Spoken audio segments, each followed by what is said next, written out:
اعوذ باللہ السمیع العلیم۔ ایک مرتبہ اور صلوات۔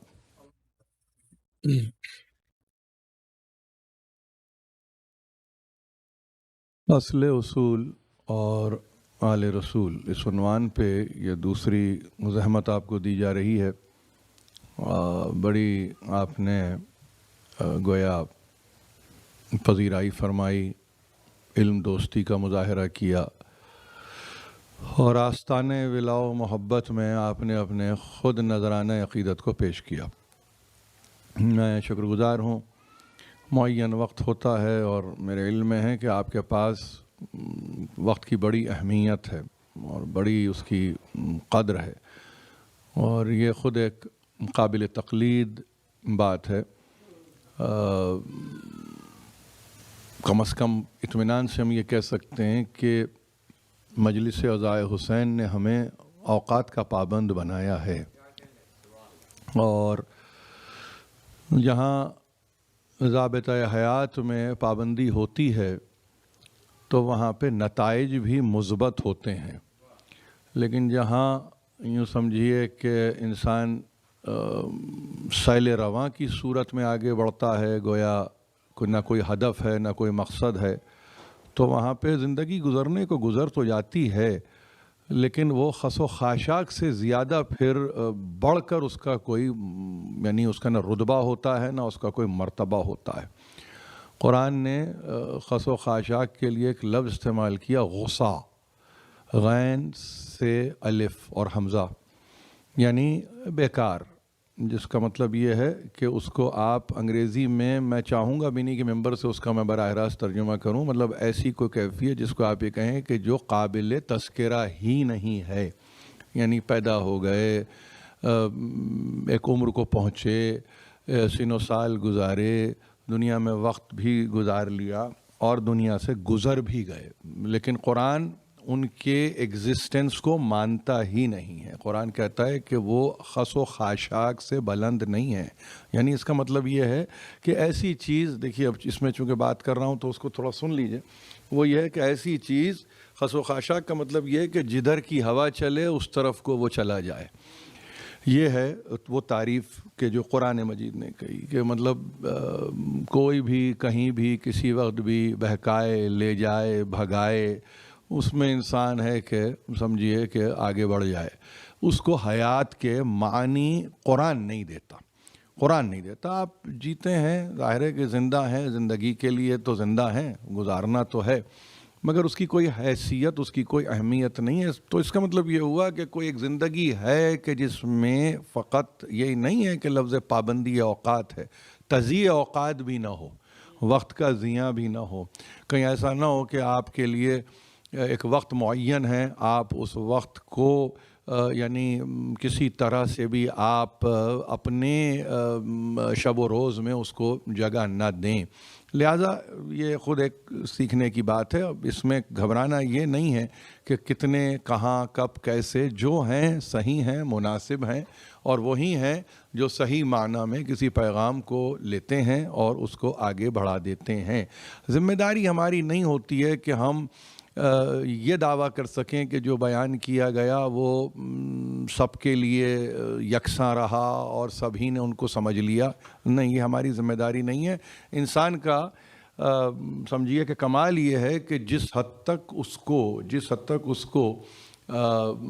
یعنی سہولت مل رہی ہے اس میں وہ اپنے معروضات کو پیش کر دے، اور اس کے بعد یہ ہے کہ اس کی قبولیت کی ذمہ داری ان سماعتوں پر ہوتی ہے کہ جنہوں نے اسے بخوبی برداشت کر لیا۔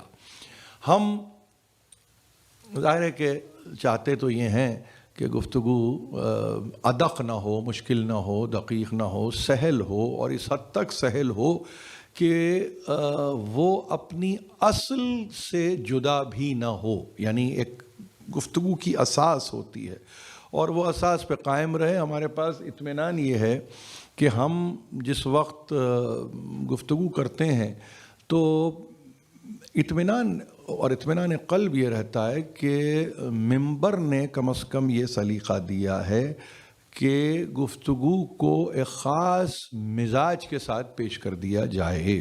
اب مثلاً میں آپ سے یہ کہوں کہ میں عنوان رکھ رہا ہوں اصل اصول اور آل رسول، ایسا نہیں ہے کہ 4 لفظ ہیں ان سے آپ واقف نہیں ہیں، آپ بہت اچھی طرح جانتے ہیں، مگر ایک دہرائی کا عمل ہے، صحرائی کا عمل ہے، مسلسل ہم اس پر گفتگو کرتے ہیں۔ ہاں یہ اور بات ہے کہ خاص رخ سے گفتگو کی جاتی ہے، اور وہ رخ بھی پیدا ہوتا ہے اس وقت کہ جب بولنے والا یا کلام کرنے والا اپنے علم کے مطابق گفتگو کرتا ہے تو اس میں ایک رخ پیدا ہو جاتا ہے۔ اس کا مطلب یہ نہیں ہے کہ یہاں سطح علمی یہاں جو ممبر پر ہے اس کی سب سے زیادہ ہے اور جو فرش پر بیٹھا ہے اس کی سطح علمی کم ہے، ایسا نہیں ہے، وہ بہتر جانتے ہیں۔ میں نے اصل میں اپنے کلام میں کیا عرض کیا؟ میں نے کل کی گفتگو میں یہ عرض کیا کہ یقیناً نظریہ، یقیناً عملیہ سب کچھ اپنے مقام پر، مگر ہر چیز کے لیے فعالیت کی بڑی اہمیت ہے۔ یعنی جس کو آپ کہتے ہیں نا، اس میں ایکٹیویشن ہو، اس میں موومنٹ ہو، اس میں ہر آن ایک مومنٹم ہو۔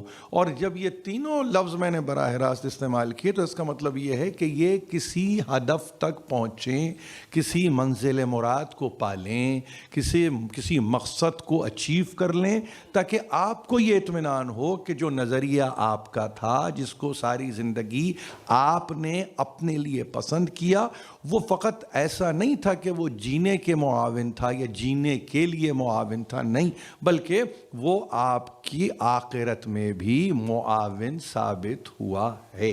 یہ ہے اس پوری گفتگو کا خلاصہ جو کل میں نے آپ کی خدمت میں پیش کی ہے۔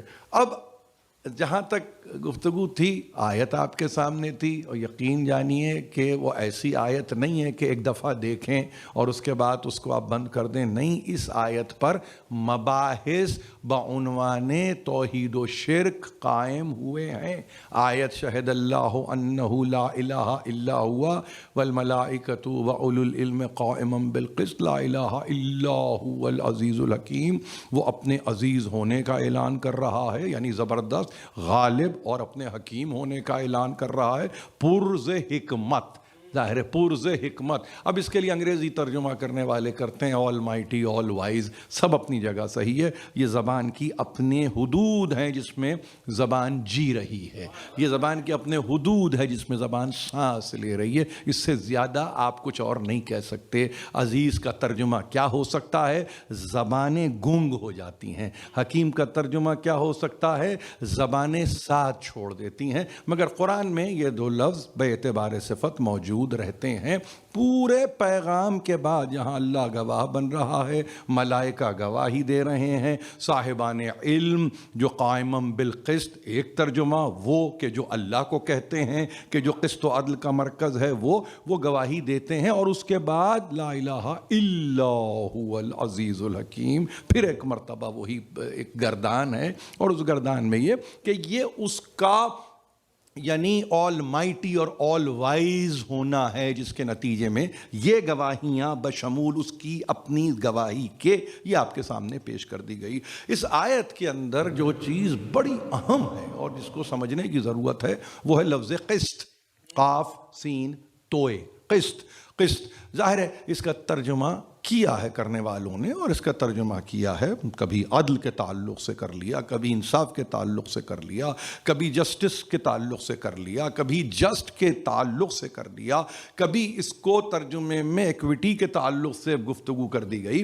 ایسا نہیں کہ لفظوں کا استعمال کم ہوا، بہت سارے لفظ ہیں، مگر خلاصتاً جب عربی اور عربی سے فارسی، فارسی سے اردو اور اردو سے پھر ایک مرتبہ انگریزی، یہ جتنا چکر ہے آپ دیکھیے کہ ایونچولی یہ جا کے لفظ عدل پر ٹھہر جاتا ہے، یہ لفظ عدل پہ ٹھہرے گا۔ اس سے کم سماعت تیار نہیں ہے، اس سے کم فہم و فراست تیار نہیں ہے۔ یعنی اس کا مطلب یہ ہے کہ آپ لفظ انصاف استعمال کریں، بات سمجھ میں نہیں آ رہی ہے۔ آپ لفظ یہ کہیں انگریزی میں آپ نے کہا، اس کو ایکویٹی کے معنوں میں دے دیا، بات سمجھ میں نہیں آ رہی ہے۔ عدل کو اسی لیے آپ کے سامنے میں نے ہمیشہ کہا ہے، انگریزی تراجم بھی جو قرآن کے آپ کے سامنے ہیں، اٹھا کے آپ جب دیکھیں گے تو ان تراجم میں بھی یعنی کوٹ ان کوٹ وہاں پر ADL عدل لکھا ہے، ایسا نہیں ہے کہ انہوں نے اس لفظ سے اجتناب کیا ہے. عدل کو عدل کا یعنی پوری قوت کے ساتھ اس لفظ کو پیش کر دیا. اب یہ وہ باتیں ہیں جو ترجمہ کرنے والے، اور بہت اچھا ترجمہ کرنے والے، اس کیوریوسٹی کو رکھتے ہیں ترجمے میں، تاکہ کم از کم ان 3 لیٹرز کو آپ تلاش تو کریں.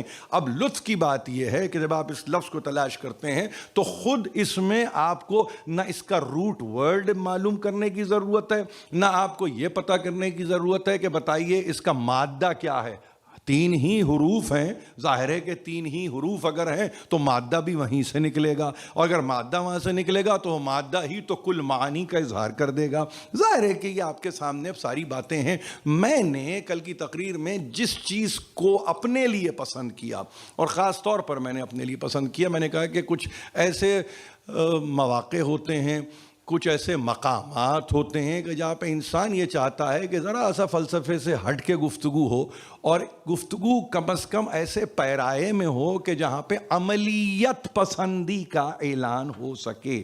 یعنی عملیت پسندی کا مطلب یہ ہے کہ ایک پریکٹیکل اپروچ ہو عنوان میں، کہ جس سے کہ آفی زمانہ یا آج کے زمانے میں آپ کو ریلیٹ کر سکیں. ایسا نہ ہو کہ یہ کوئی نظریاتی گفتگو ہو کے رہ جائے، ایسا نہ ہو کہ یہ کوئی کتابی یا مکتوبی گفتگو ہو کے رہ جائے. ذرا سا گفتگو کو بلند کر کے میں چاہتا ہوں کہ یہ ایسا کام ہو کہ جس کے نتیجے میں انسان جب اٹھے تو کم از کم یہ تو کہتا ہوا اٹھے کہ آج ہم نے کچھ سیکھا ہے. میرے پاس اس کے لیے کوئی قرائن نہیں ہے، کوئی شواہد نہیں ہے میرے پاس. اس کے لیے میں کسی لا اسکول کو ریفر نہیں کروں گا، میں کسی بڑے وکیل تک آپ کو پہنچانے کی زحمت نہیں کروں گا.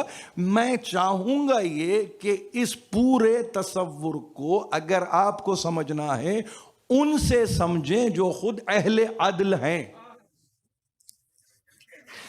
ورنہ بات بہت کتابی ہو جائے گی. میں نے کل بھی کہا، آج اس کو دہراتا ہوں یہ کہہ کر کہ اگر یہ ہم ڈیفینیشنز ان کے حوالے کر دیں کہ جو کسی زمانے کے پابند ہیں، تو پھر اس پوری سمجھیے کہ ایکسرسائز میں وہ اصطلاحات تو رہ جائیں گی مگر اس کے معنی بدلتے چلے جائیں گے.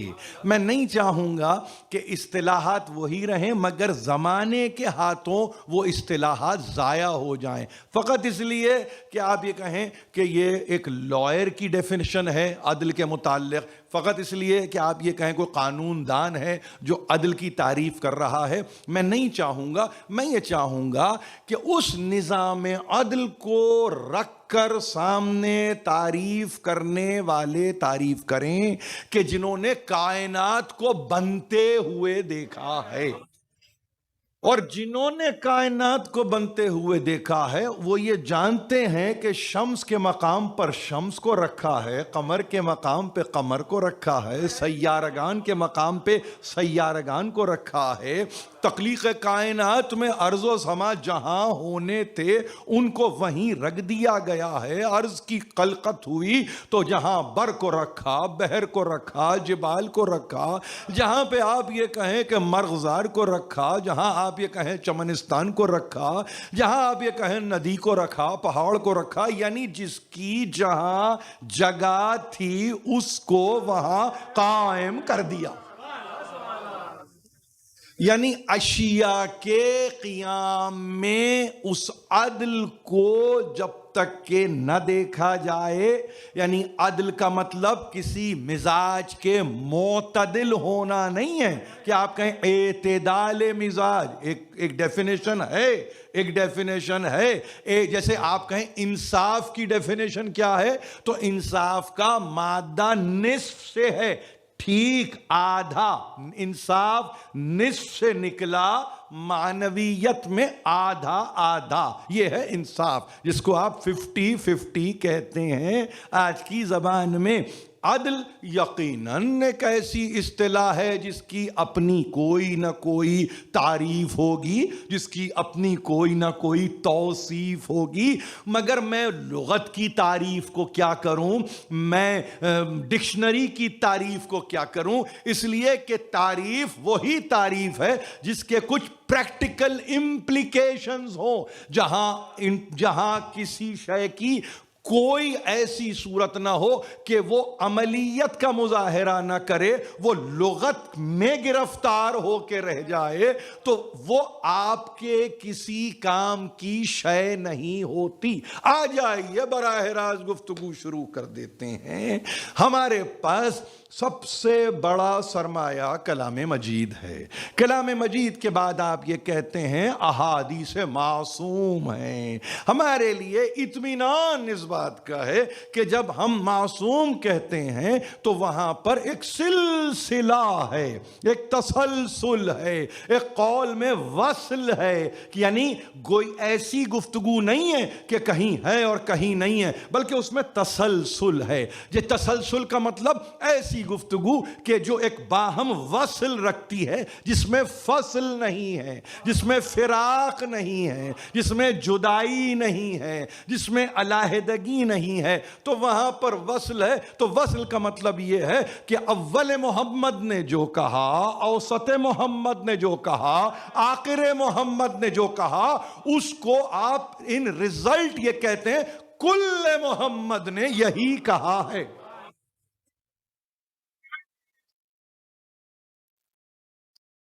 تو اب جب یہ بات میں نے آپ سے کر دی، اور آپ کے اطمینان قلب کے لیے کہ آپ گھبرائیے نہیں، کوئی بھی کہے ان میں وہ یہی ہے جیسے کہ کسی اصل سے بات آئی ہے، یعنی کوئی بھی کہے ان میں۔ اب اگر کوئی بھی سے مراد یہ ہے ان کا اول، ان کا اوسط، ان کا آخر، ان کا دوم، ان کا سوم، ان کا ہشتم، ان کا نہم، ان کا یازدہم، ان کا دوازدہم، جہاں سے اٹھانا چاہیں۔ اچھا، لطف کی بات یہ اگر ایک نے کہہ دیا تو ہماری تربیت یہ ہے کہ پھر ہم ہر ایک سے یہ نہیں پوچھتے انہوں نے کیا کہا تھا، انہوں نے کیا کہا تھا۔ جس کی تربیت اس طرح سے ہوئی ہو تو وہاں پہ ہم کو معلوم ہے کہ احترام کیسے کیا جاتا ہے، ہم کو معلوم ہے کہ کسی کو چیلنج نہیں کیا جاتا ہے، ہم کو معلوم ہے کہ کس کی گفتگو کو آپ باقاعدگی سے یہ کہتے ہیں کہ نہیں اس پر گفتگو ہونا چاہیے۔ ہم پورے لوازمات سے واقف ہیں، لہٰذا آپ سوچ نہیں سکتے ہیں اس ایک لفظ کو لیا کس نے؟ بضعت رسول نے۔ کون؟ فاطمہ زہرا صلوات اللہ وسلامہ علیہا۔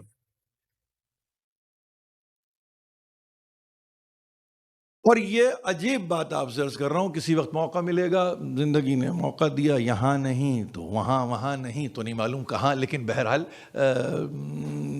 اس شہزادی کے تعلق سے اگر خطبات پیش نظر ہوں اور اس میں خاص طور پہ فدق کا خطبہ آپ کے سامنے ہو تو اس میں ذرا سا دیکھیے آپ کے پاس، آپ فوری طور پہ، ایک میں بات کر رہا ہوں اپنے بچوں کے لیے، شریعت کی علتوں پہ جب آپ بات کرتے ہیں نا کہ بھئی کیا ہیں وہ علتیں، اسباب کیا ہیں، مثلا یہ کہ نماز کیوں ہے، مثلا یہ کہ زکوٰۃ کیوں ہے، مثلا یہ کہ خمس کیوں ہے، مثلا یہ کہ فروعات میں یہ کیوں ہے، وغیرہ وغیرہ وغیرہ، تو وہاں پہ شریعت کی علتوں پہ اس شہزادی نے پہلے گفتگو کی ہے۔ آپ علل الشرائع کا نام لے کے شیخ صدوق کی طرف رجوع کرتے ہیں، مگر صحیح معنی میں اگر آپ دیکھیں تو آپ کہیں گے کہ ہاں یہ شہزادی کی بارگاہ یا ان کے آستانے میں چلو، وہ بتائیں گی کہ علت کیا ہے، سبب کیا ہے، وجہ کیا ہے۔ تو اب جہاں اتنی گفتگو ہو گئی، 3 لفظ یاد رکھیے، انہوں نے کہا والعدل تنسیخ للقلوب، یہ 3 لفظ یاد رہیں گے آپ کو۔ میں اس کا ترجمہ کروں گا، میں اس کی وضاحت کروں گا، میں چاہوں گا کہ اس کو آپ سمجھیں، آگے کی گفتگو آگے ہوگی انشاءاللہ۔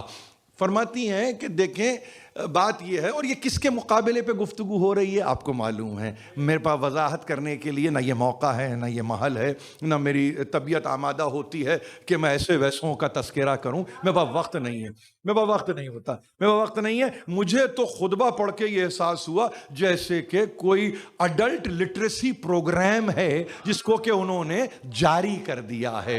اتنی صحبت کے بعد اگر کوئی کسی کو بتائے میں تم کو سمجھاتی بتاتی ہوں کہ نماز کی علت کیا ہے، میں تم کو بتاؤں کہ روزے کی علت کیا ہے، میں تم کو بتاؤں کہ یہ زکوٰۃ، خمس، جہاد، اس کی علت کیا ہے، میں تمہیں سمجھاؤں، بتاؤں، کس کو کب کہاں معلوم ہے آپ کو؟ یہ 11 ہجری کی بات ہے۔ اگر 11 ہجری کی بات ہے تو عمریں آپ کے سامنے ہیں، ظاہر ہے کہ اگر سن و سال آپ کے سامنے ہیں تو آپ کو معلوم ہونا چاہیے کہ کون کون وہاں پر ہے۔ کم سن کوئی نہیں ہے، سب کے سب مسن ہیں، کم سن نہیں، مسن، ایجڈ جس کو آپ کہتے ہیں۔ یعنی اس کا مطلب یہ ہے کہ تاریخ میں ایک ایسا ڈاکیومنٹ موجود ہے خطبہ فدق کی صورت میں کہ جہاں پہ ان کی علمی حیثیت کو بتلا دیا ہے کہ تمہیں یہ میں بتلا دیتی ہوں کہ شریعت کے لیے جو اسباب و علل ہیں کسی شریعت کے لیے، اور جو ہوتے ہی ہیں، شریعتیں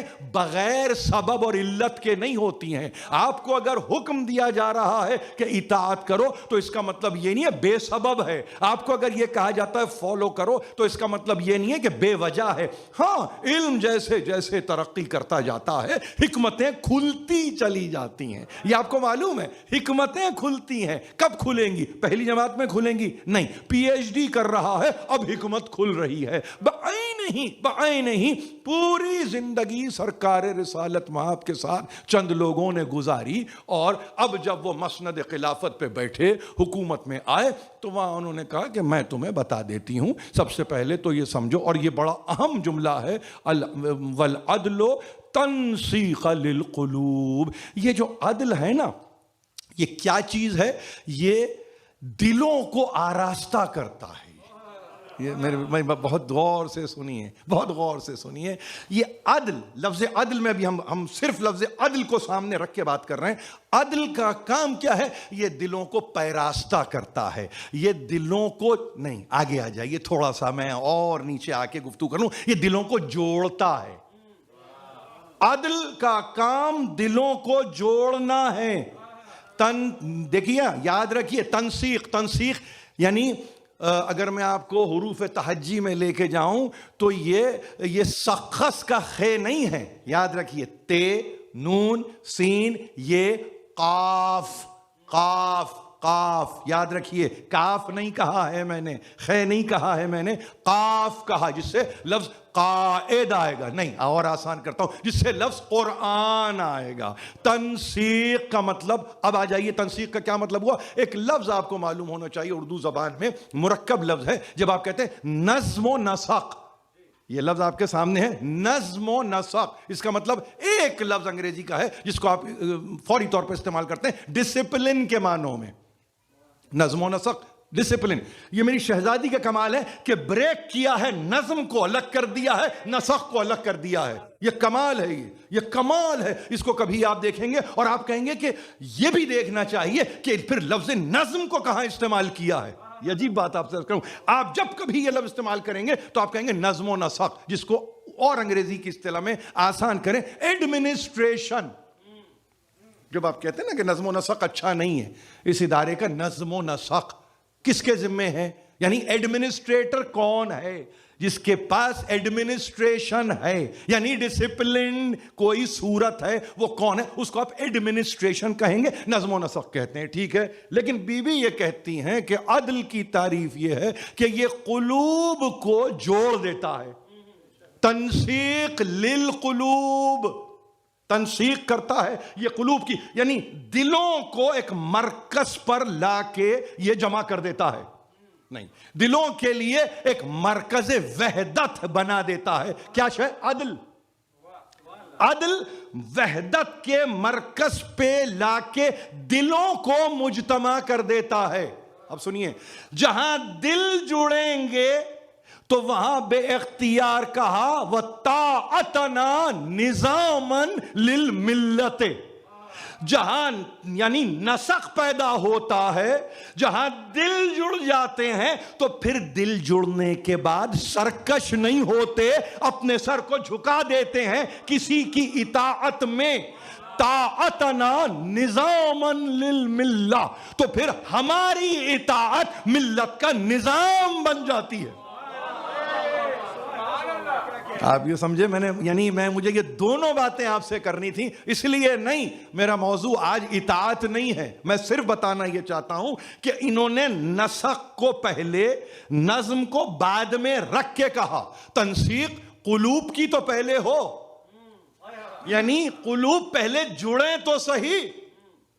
کیوں نہیں آج اطاعت ہوتی ہے؟ کبھی کسی نے سوچا آج کیوں اطاعت نہیں ہو رہی؟ اس کی وجہ یہ کہ دل نہیں جڑے ہوئے ہیں۔ اگر دل جڑ جائیں، جو فقط اور فقط ممکن ہے، اور اس کے لیے امیر احمد علی نے جو لفظ استعمال کیا، پویا صاحب نے جو لفظ استعمال کیا، وہ ہے ایکویٹی، جسٹس نہیں۔ میری بات کو بہت غور سے سنیے، جسٹس نہیں، ایکویٹی۔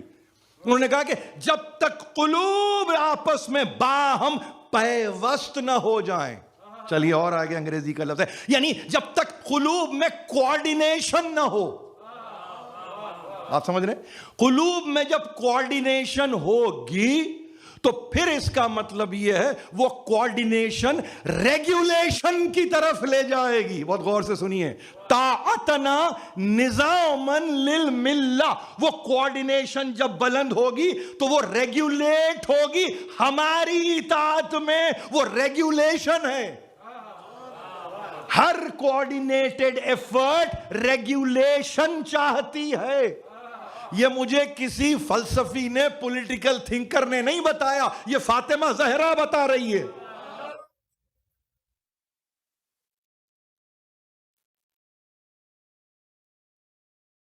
آپ سمجھ رہے ہیں میں کیا کہہ رہا ہوں؟ یعنی تم میں باہم کوارڈینیشن تو ہو۔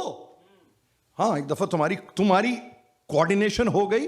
کوارڈینیشن کا مطلب یہ کوارڈینیٹڈ ایفرٹ مصافحہ نہیں ہے، معانقہ نہیں ہے، گلے لگ جانا نہیں ہے، گال پہ پیار کرنا نہیں ہے۔ آپ سمجھ رہے ہیں؟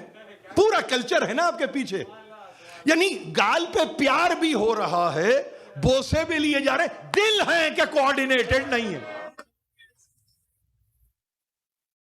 تو جب دل کوارڈینیٹڈ نہیں ہوں گے تو وہ ہاتھ پہ کوئی کسی کے بوسا دے دے، کوئی گال سے گال چسپاں کر دے، اس کو عرب تہذیب میں شمار کر لے، اس کو ایک دوسرے کے لیے یہ کہے کہ یہ ہمارے پاس وہ ایلیمنٹس ہیں جس میں ہم اس طرح سے خوش آمدید کہتے ہیں۔ بھائی خوش آمدید نہیں، خوشا آمدید کی منزل چاہیے۔ دل تو جوڑو، دل تو جوڑو۔ تو میری شہزادی حکومت کے سامنے نہیں، حکومت وقت کے سامنے، کیا بھی عجیب بات ہے یہ۔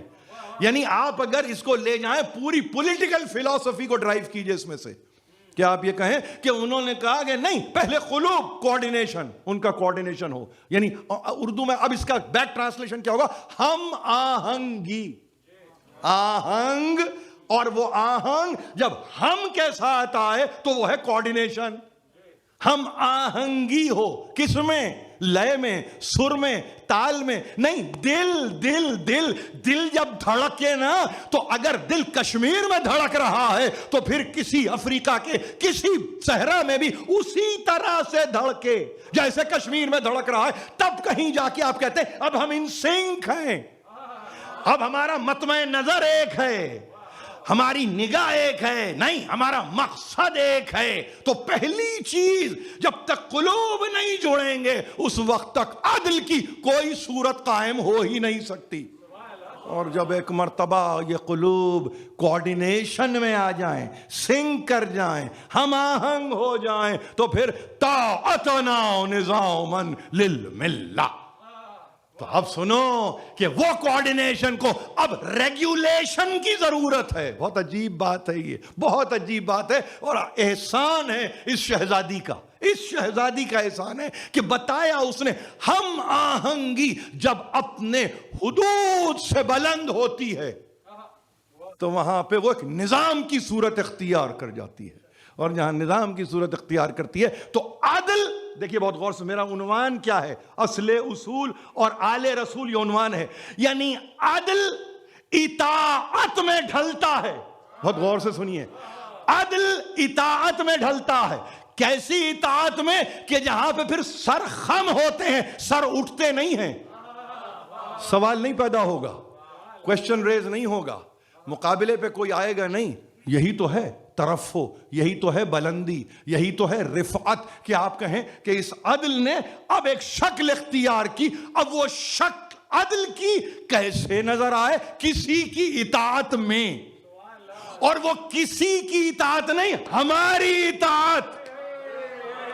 اب دیکھیے عجیب بات کر رہا ہوں, اب عجیب بات کر رہا ہوں. اور اس کے بعد ایک تیسرا درجہ ہے امامتنا.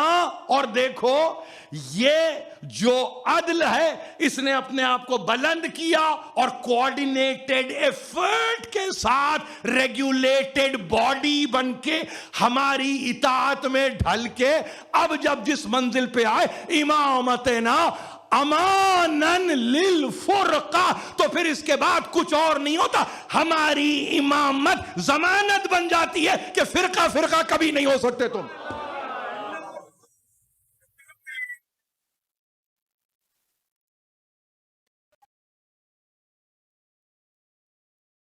یہ میں نے عزت حاصل کی ہے شہزادی کے کلام سے, میں نے استنباط کیا ہے. آپ یقین جانیے میں نے استنباط کیا. ہمارے پاس اس کے لیے نہیں معلوم کیا کچھ کہا جاتا ہے, لیکن یہ بھی ایک ان کا فیض ہے, ان کا فیض ہے جو آج بھی جاری ہے. کیا دنیا مجھے بتائے گی ڈائیورسٹی, ایکوٹی, انکلوژن؟ مجھے دنیا بتائے گی, مجھے دنیا بتائے گی کہ تنوع کیا ہوتا ہے, مجھے دنیا بتائے گی کہ عدل کیا ہوتا ہے, مجھے دنیا بتائے گی کہ کس طریقے سے آپ سب کو شامل کر کے آگے بڑھتے. مجھے دنیا بتائے گی. میری شہزادی نے مجھے بتا دیا, 11 ہجری میں بتا دیا. ارے دلوں کو ملاؤ, یہ ہے انکلوسیوٹی. دلوں کو پہلے ملا لو, یہ ہے. اور جب یہ کر دیا تم نے, اس میں ایک کوآرڈینیشن آیا. یعنی اس کا مطلب یہ, دل جب دھڑکے تو اس کی دھڑکن یکساں ہو, 72 دفعہ دھڑکے تو اس کی دھڑکن یکساں ہو. ایسا نہ ہو کہ کسی اور خطے میں کسی اور طرح اور کہیں اور کسی اور طرح, نہیں, یکساں اس کو دھڑکنا ہے.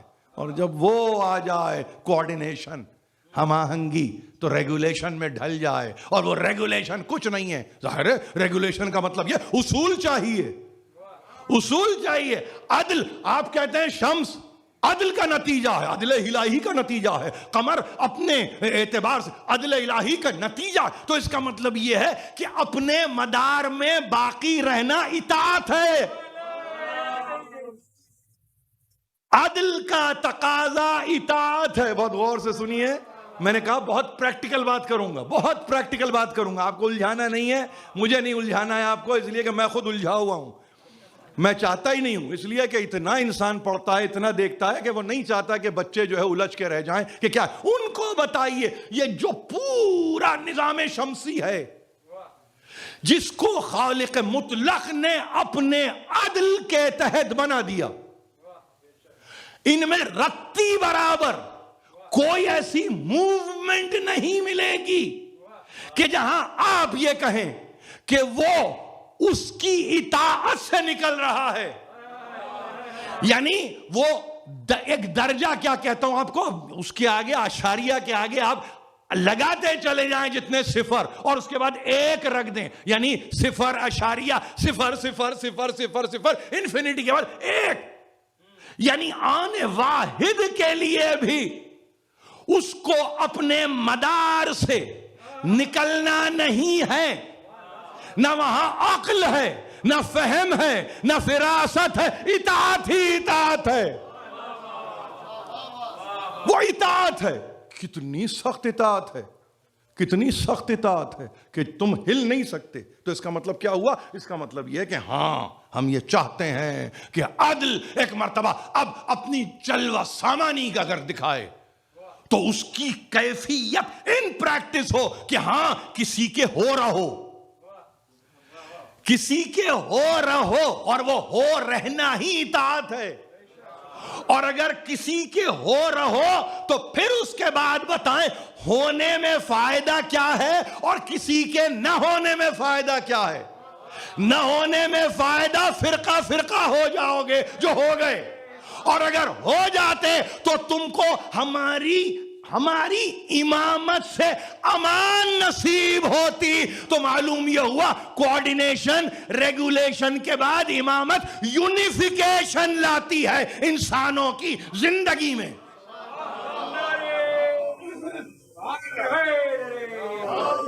میں معافی چاہتا ہوں اگر میری آواز بلند ہو رہی ہے. اگر ادارہ چاہے تو اس مائکروفون کو کم کر دے, اس کی آواز کو کم کر دے. میں بار نہیں بننا چاہتا کسی سماعت پہ, لیکن بہرحال یہ ایک عجیب کیفیت ہوتی ہے جہاں ان ہستیوں کا نام آتا ہے, ایسا لگتا ہے کہ خود آپ کا خون کا ایک ایک ذرہ اچھل رہا ہے, ایک ایک ذرہ اچھلتا ہے.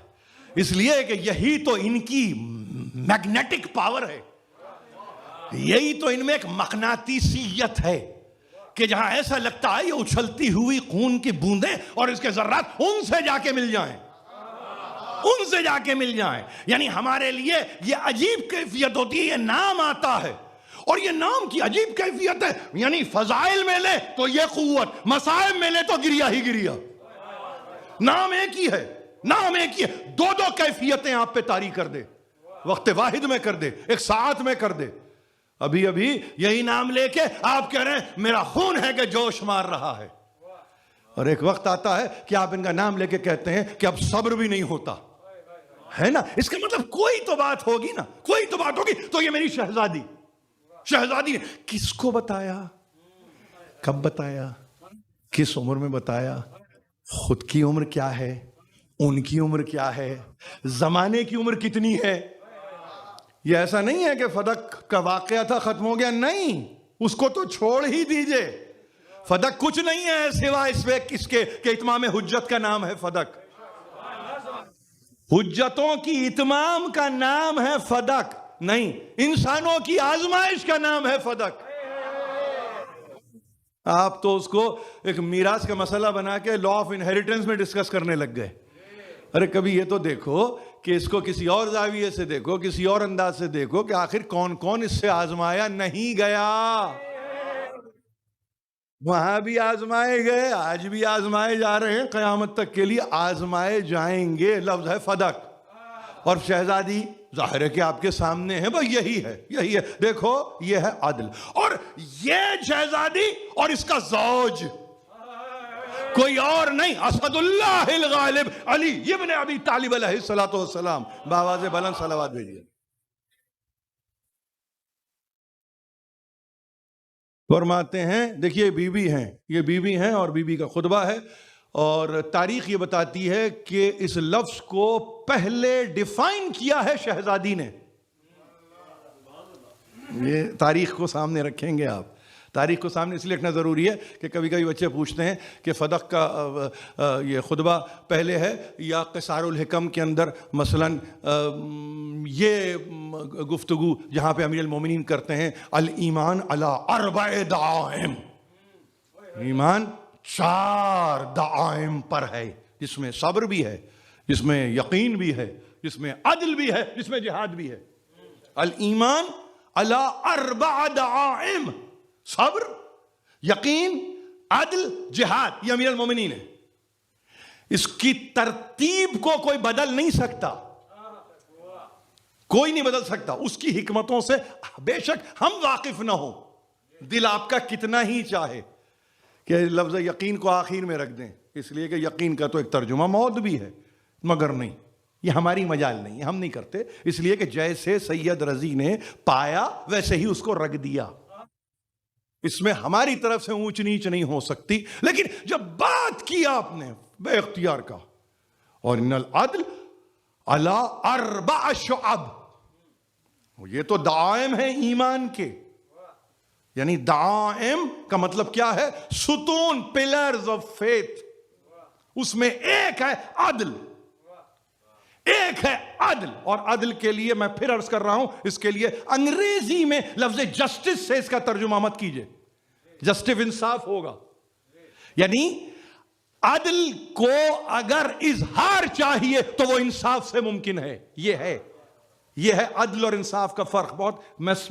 بہت آرام سے میں نے آپ کے سے کہہ دیا, اس پر بھی گفتگو ہو سکتی تھی. یعنی عدل اگر پورا ایک مجرد سلسلہ ہے تو آپ یہ کہیں وہ تجرید کو حقیقت چاہیے انصاف میں. آپ سمجھ رہے ہیں؟ عدل ضرورت ہے، عدل ضرورت ہے، لیکن آپ آ جائیں گے کہ آپ یہ کہیں انصاف کیا ہے؟ انصاف اس مساوات کا کام ہے، یا اس مساوات کا اعلان ہے کہ جہاں پہ استعداد کو دیکھ کے تقسیم کیا جاتا ہے۔ عدل سب کی ضرورت ہے، انصاف با اعتبار استعداد ہے۔ آپ میری بات سمجھ رہے ہیں؟ یعنی اس میں کوئی مشکل نہیں ہونا چاہیے آپ کو، لفظوں کو کنفیوز کرنے کی ضرورت نہیں ہے۔ عدل و انصاف آپ کہیے، بھائی وہ عدل و انصاف سے کام نہیں لیتے، اس کا مطلب نہ وہ ضرورت سمجھتے ہیں، نہ وہ ضرورت سمجھتے ہیں، نہ وہ انسان کے حق کے طور پہ دینا چاہتے ہیں۔ بہت عجیب بات کر رہا ہوں آپ سے میں، یہ بہت عجیب بات ہے یہ تو عدل و انصاف۔ لیکن امیر المومنین یہ کہہ رہے ہیں عدل کے تعلق سے یاد رکھو 4 چیزیں ہیں عدل میں۔ کیا ہے؟ الا غائص الفہم۔ سنو، یاد رکھو کہ عدل کی بنیادی تعریف یہ ہے کہ مبنی ہے کہ اس کی فہم کتنی غواص ہے۔ میں اس کو اور آسان کروں، الا غائص الفہم، یعنی فہم کتنی غوطہ خور ہے، فہم کتنا ڈیپ ڈائیو کر سکتی ہے۔ یہ عدل کی تعریف ہے، عادل کی نہیں، عادل کی نہیں۔ عدل کے بھی 4 شعب ہیں، عدل کے بھی، یعنی اگر آپ یہ کہیں کہ 4 دھارے ہیں، 4 دھارے ہیں عدل کے، غائص الفہم۔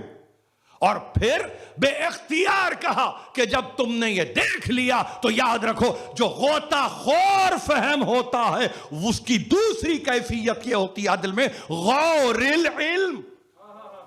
تو اس کا مطلب یہ ہے کہ وہ علم کی گہرائیوں تک جاتا ہے۔ طبیعت غواص ہو، طبیعت غوطہ خور ہو، اور جب طبیعت میں غوطہ خوری ہوتی ہے، میں بہت آسان لفظ استعمال کر رہا ہوں، ترجمہ کرنا پڑ رہا ہے مجھے، یعنی آپ کے پاس طبیعت میں غواصیت ہے۔ انیس نے اس لفظ کو استعمال کیا، غواص طبیعت کو عطا کر وہ لو عالی ہو جن کی جگہ تاج سر عرش پہ خالی، ایک ایک لڑی نظم سریا سے ہو عالی، عالم کی نگاہوں سے گرے خود بے شمالی، سب ہوں در یکتا نہ علاقہ ہو کسی سے، نظر ان کے یہ ہوں گے جنہیں رشتہ ہے نبی سے۔ یعنی آپ سمجھ رہے ہیں یہ غائص الفہم کی تعریف میں نے انیس کا ایک بند پڑھ دیا۔ یعنی اس کا مطلب یہ ہے کہ فہم اتنی غواص ہو، مائل ہو ایسی غواصی پر کہ اس کو سانس لینے میں دشواری نہ ہو۔ آپ سمجھ رہے ہیں؟ جب وہ اترے بحر وقار میں تو اس کے لنگز میں اتنی طاقت ہو کہ کتنی دیر کے لیے سانس کو روکنا ہے تاکہ بہترین موتی کو اٹھا کے لے آؤں۔ تو وہاں پر غائص الفہم، دوسری منزل غور العلم۔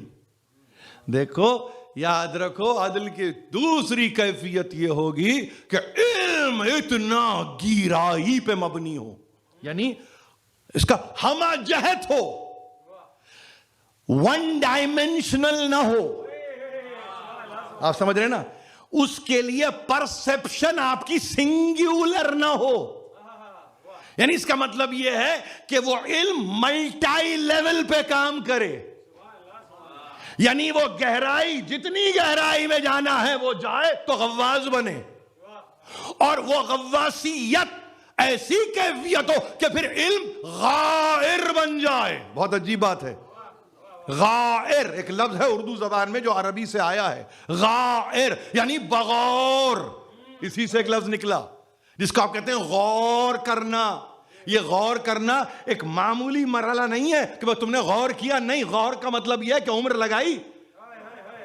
یہ غور کرنا یہ 5 سیکنڈ کی کوئی چیز نہیں ہے، تم نے میرے عنوان پہ غور کیا، نہیں، غور کا مطلب بہت گہرائی میں اتر جانا ہے، مگر اس سے پہلے گہرائی میں اترے گا وہ جس کی طبیعت میں غواصی ہوگی۔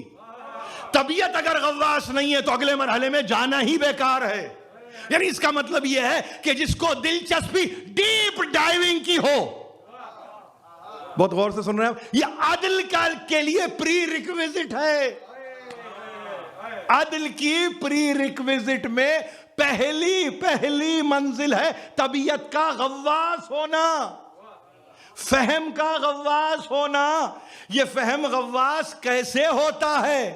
اس جگہ جا کے، اس جگہ جا کے، اس در پہ جا کے، اس بت کے سامنے سجدہ کر کے، اور اس کے بعد کہیں ان سے بڑھ کے عادل کوئی نہیں۔ وہ کہتا میں عادل نہیں ہوں، میں تو ہلاکت میں مبتلا ہو جاتا اگر علی نہ ہوتا۔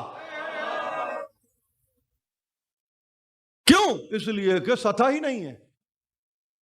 آپ بات کر رہے ہیں ڈیپ ڈائیونگ کی، وہاں سطح نہیں ہے۔ ڈیپ ڈائیونگ ہو تو موتی تو لائے، اور موتی کا مطلب یہ ہے کہ موتی لا کے جیب میں نہ رکھے، بتائے میں یہ لایا ہوں، یہ ہاتھوں پہ رکھ کے بتائے کہ میں یہ لے کے آیا ہوں۔ خدا کی قسم مسلمانوں کی تاریخ میں میرے سامنے کوئی مثال ہی نہیں ہے، میرے سامنے کوئی مثال نہیں ہے کہ کہیں یہ موتی، مگر میرے سامنے ایسی مثالیں ہیں اس گھرانے میں ریت کو اٹھائے موتی بنا کے دے دیں۔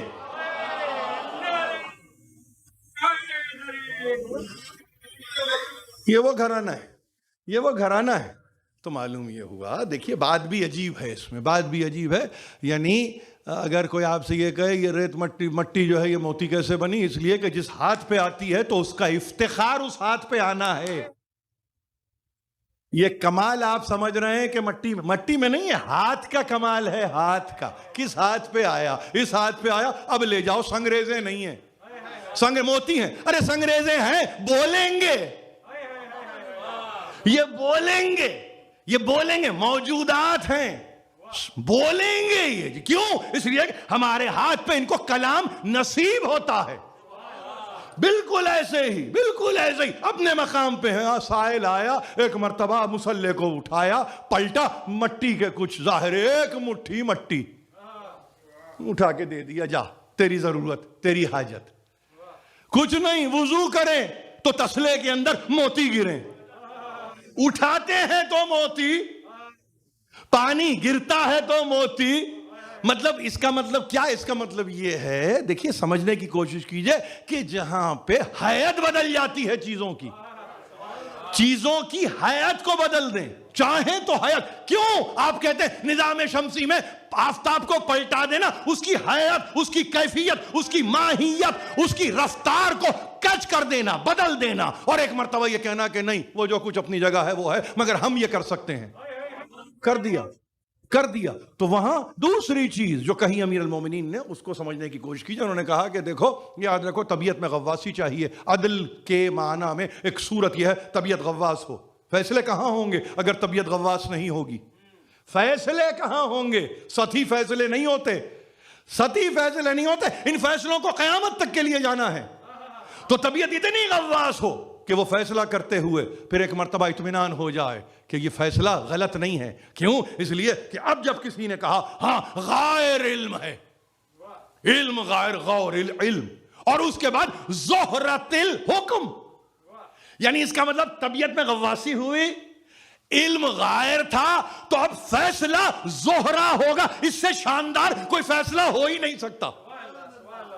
زہرت الحکم، وہ فیصلہ اب جو ہوا تو اتنا شاندار فیصلہ، اس کے لیے مفتی جعفر حسین نے نہیں معلوم کبھی خوبصورت فیصلہ لکھا، کبھی شاندار فیصلہ لکھا۔ ظاہر ہے کیوں نہ لکھیں، ظاہر ہے کیوں نہ لکھیں، اس لیے کہ یہ فیصلہ جب وہاں سے ہوتا ہے جو خود امام عادل ہو، جو امام عادل ہو، تو وہاں سے کیا آپ سمجھتے ہیں کیا ہوگا؟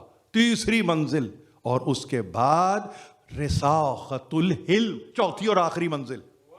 یعنی دیکھیے بڑی عجیب بات آپ سے عرض کر رہا ہوں، یہ بہت عجیب بات ہے، بہت ٹچی سبجیکٹ ہے، بہت سے لوگ ایکسپوز ہو جاتے ہیں، میں ایکسپوز کرنے نہیں آیا، لیکن میں کیا کروں کہ عدل کی انتہا امیر المومنین کہہ رہے ہیں سب کچھ ہے غواصی طبیعت میں، سمجھ رہے ہیں آپ؟ علم کا بغور جائزہ لے چکا، فیصلہ بہترین صادر کر چکا، رساخت الحلم، یعنی جو فیصلہ کر دیا اب پائیدار رہے اس پہ،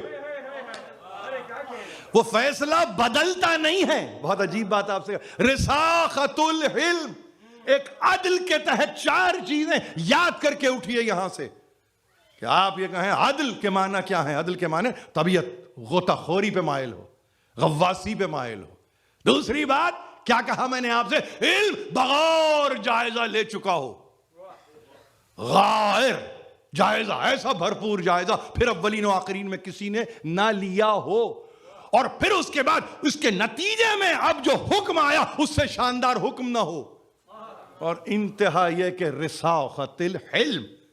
رساخت الحلم کا مطلب فیصلے ناپائیدار نہیں ہوتے، فیصلے پائیدار ہوتے ہیں۔ گفتگو ختم کر دی میں نے آج کی حد تک، کچھ اگر رہ گئی تو کل کروں گا، لیکن فیصلہ پھر پائیدار ہو۔ اب کوئی عبداللہ ابن عباس ہی کیوں نہ ہو اور آ کے یہ کہے مولا میں کہتا ہوں نہ جائیے، وہ کوئی معمولی نہیں ہے۔ آپ کے پاس تاریخ لکھ رہی ہے شاگرد رشید ہے، آپ کے پاس تاریخ لکھ رہی ہے کہ مفسر قرآن ہے، کوئی اولین مفسر قرآن کی کیٹیگری میں رکھتا ہے، کوئی رسول خدا سے صحبت اور صحابیت کے تعلق سے بڑی بڑی باتیں کرتے ہیں۔ عبداللہ ابن عباس پورے قرآن کا بغور مطالعہ کرنے کے بعد، فہم کی غواصی کے بعد، آپ سمجھ رہے ہیں، اور اپنے زمانے میں حکومت بھی کی ہے تو ان کو معلوم ہے عامل رہے ہیں وہ، کبھی کسی نے کہا بصرہ کے بھی رہے، ٹھیک ہے رہے، اس کا مطلب یہ بہترین احکام کو صادر کیا ہوگا، مگر آخری منزل ہے رساقت العلم، فیصلے پائیدار ہیں، جو فیصلہ ہو گیا وہ پائیدار ہے، یعنی زمانے کے یعنی خلیفہ کے تعلق سے امام حسین کو یہ کہنا کہ نہ جائیے آپ کے حق میں ٹھیک نہیں ہے۔ یہ کون کہہ رہے ہیں؟ عبداللہ ابن عباس۔ تو عبداللہ ابن عباس اگر یہ کہے تو یہاں پہ تو دنیا کے لیے آمنا و صدقنا ہے۔ آمنا آپ نے کہہ دیا، بس آپ کا کہا تو بس ظاہر ہے کہ انتہا ہے، حتمی ہے آپ کا کہنا، مگر حسین ابن علی نے کہا عبداللہ ابن عباس تمہاری وہ نظر نہیں ہے، تمہارے پاس وہ نگاہ نہیں ہے جو میرے پاس نگاہ ہے، اور نگاہ بھی چھوڑ دو، مجھ سے میرے جد نے یہ فرمایا۔ اتنا قریب رہنے کے بعد، صحبت رسول کو اختیار کرنے کے بعد، صحابیت میں ممتاز مقام پانے کے بعد، آپ یہ کہیں کہ وہ یہ کہے کہ نہ جائیں، اور وہ یہ کہیں کہ تمہاری نگاہ نہیں ہے، یہ تبصرہ نہیں ہے، یہ فائنل کنکلوژن ہے۔ یہ کسی ذات کے تعلق سے نہ ہم ہتک کرتے ہیں، نہ تضحیق کرتے ہیں، نہ توہین کرتے ہیں۔ علم یہ تینوں کام نہیں کرتا۔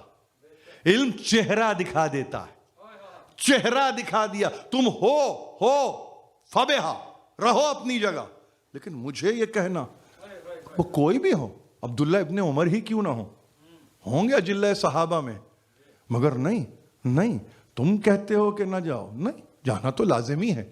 رساقت العلم، اب یہ ہے امام عادل، پائیدار فیصلہ، وہ فیصلہ جس پہ باقی رہنا ہے۔ عبداللہ ابن جعفر طیار، تیسرا نام، تو کیا ہوا تیسرے نام کے ساتھ؟ مکے میں لا کے دونوں بچے دے دیے۔ یقیناً آپ سے بہتر کوئی اور نہیں جانتا، میرے پاس اگر کچھ قوت ہوتی اور میں اس تکلیف مبتلا نہ ہوتا تو میں خود چلتا، مگر اپنے بجائے 2 بچے دے دیے۔ 2 بچے کون ہیں؟ وہ جناب زینب کے 2 بچے ہیں، وہ لا کے دے دیے۔ آپ کتابیں کھول لیجئے، کتابیں کھول کے دیکھیے کہاں کس موقع پہ لا کے بچوں کو دے دیا۔ یہ تیسرا نام ہے، آپ معلوم ہے، اور عجیب بات ہے تینوں کا نام عبداللہ، سب کے سب اللہ کے بندے ہیں، مگر حسین ابن علی کیا اللہ کا بندہ ہے؟ وہ کیسا اللہ کا بندہ ہے؟ وہ کیا نگاہ رکھتا ہے؟ اس کا مقام کیا ہے؟ اس کا مرتبہ کیا ہے؟ تینوں کو اپنی اپنی سطح سے جواب دے کے بس یہ کہا کہ نہیں۔ تو عبداللہ ابن عباس نے تو یہاں تک کہا مولا جاتے ہیں تو جائیے، مگر بیویوں کو تو ساتھ نہ لے جائیے۔ دیکھیے یہ ہے کمپرومائز۔ اب یہاں پر کمپرومائز کہ ہاں فیصلہ تو کہنے کے بعد پھر ایک مرتبہ رساقت العلم کیا ہے؟ ناپائیدار ہے نا تمہاری بات۔ کیا کہا تم نے؟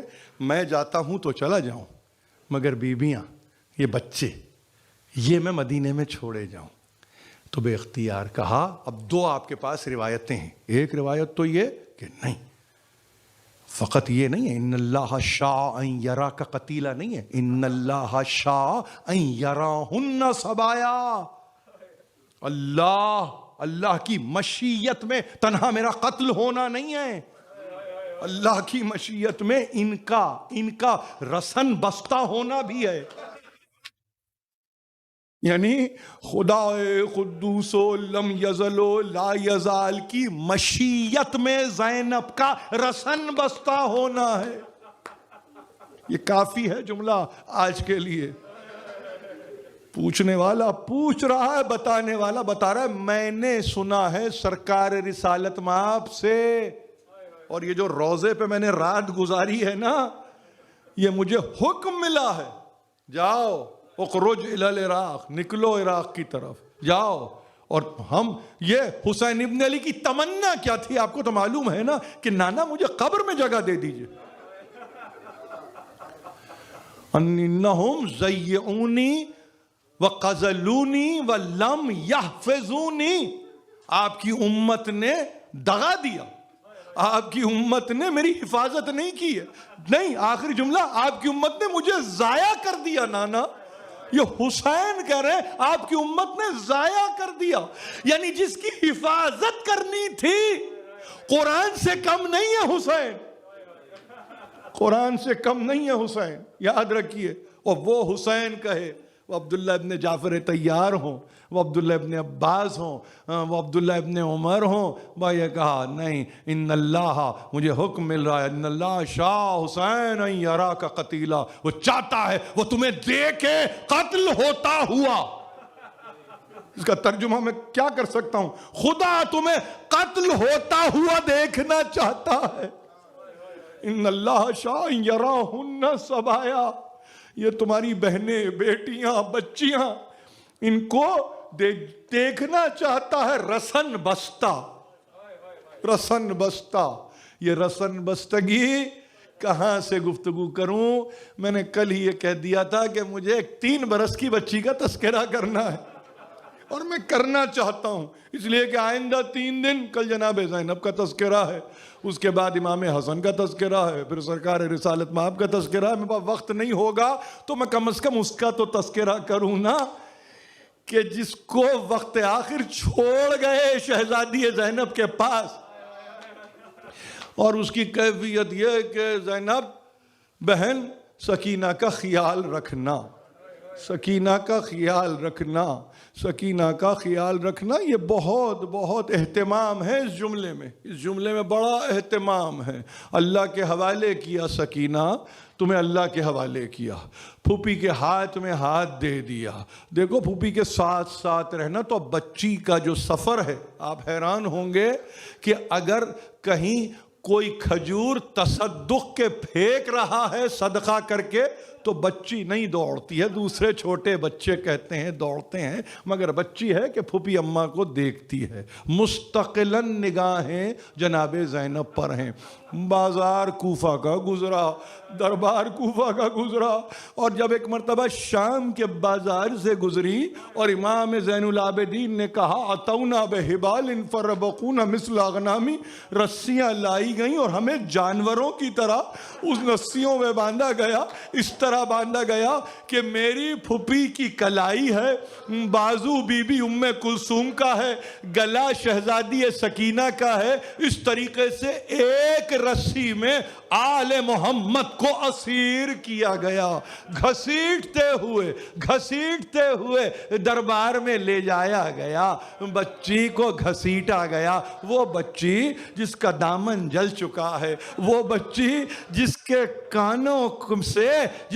کانوں سے یعنی گوشواروں کو کھینچا گیا ہے، وہ بچی جس کے کانوں سے رشتہ ہوا خون اس کے کپڑوں پہ آ چکا ہے، وہ بچی جس کے گالوں پہ تماچے مارے جا چکے ہیں، وہ بچی جس کے پیر چھل چکے ہیں، جل چکے ہیں. کیا عجیب عجیب لفظ استعمال کیے ہیں استعمال کرنے والوں نے، مگر وہ بچی کا عالم یہ ہے کہ دربار میں بھی گئی ہے تو اپنی پھوپھی کی طرف دیکھتی ہے. یزید نے کہا باپ کو بہت چاہتی ہو، پھوپھی کی طرف دیکھتی ہے۔ یزید نے کہا باپ جنت کے میوے دیتا تھا، جواب دینے سے پہلے پھوپھی کی طرف دیکھتی ہے۔ قید خانے میں گئی، ایک رات آئی، ایک عجیب سی رات آئی، اب جو چونک کے اٹھی، پھر پھوپھی کی طرف دیکھ کے کہا پھوپھی اماں بابا آ گئے۔ اور پھوپھی اماں بابا یہ کہتے تھے سکینہ اب یہ دوری برداشت نہیں ہوگی، آ جاؤ سکینہ۔ ایک مرتبہ کلیجے سے شہزادی زینب نے لگا لیا، ماں ہے، ہائے ام رباب وہی ہے، مگر میری شہزادی کو جناب زینب نے کلیجے سے لگا لیا، بیٹے بابا یہاں نہیں ہے، نہیں پھوپھی اماں بابا آئے تھے اور کہتے تھے آ جاؤ سکینہ۔ یہ آواز، رونے کی آواز، بچی کے رونے پہ اہل حرم کے رونے کی آواز اتنی بلند ہوئی کہ محل میں اس اتاق تک یہ آواز گئی جہاں پہ یزید خواب غفلت میں تھا۔ ایک مرتبہ اٹھتا ہے اور کہا یہ کیا آوازیں آ رہی ہیں، کون ہے جو میری نیند میں مخل ہو رہا ہے؟ کہا کسی نے یزید تجھے وہ بچی یاد ہے جس نے باپ کے سر کو دربار میں طلب کیا تھا؟ یہ وہی بچی ہے، اب روتی ہے۔ کیا کہتی ہے کہ بابا آ گئے۔ کہا کھولو خزانے کے دروازے کو، لے جا کے سر حسین دے دو، ہمارے خواب میں مخل نہ ہو، اس سے کہو آرام سے باپ کے سر کو لے کے رہ جائے۔ ایک مرتبہ کہتے ہیں تشت طلائی میں حسین ابن علی کا سر چلا، تاریک راستوں کو یہ سر منور کر رہا تھا، نور ساتے تھا، نور بلند ہو رہا تھا، ہاتھ کو تھاما ہوا ہے جناب زینب کے۔ اب جب دیکھا کہ ایک نور آ رہا ہے تو مڑ کے پھوپھی سے کہا پھوپھی اماں میں نہ کہتی تھی بابا آ گئے۔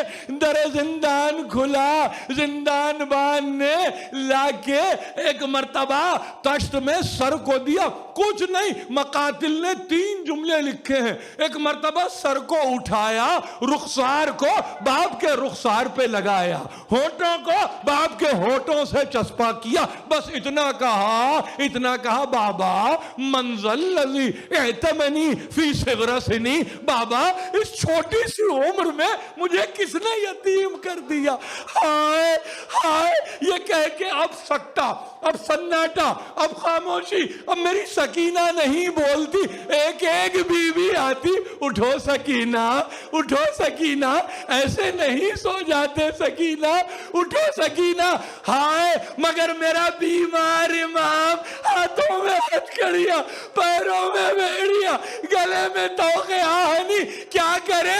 ایک مرتبہ آسمان کو دیکھ کے وہ اتنا کہا بابا آ جاؤ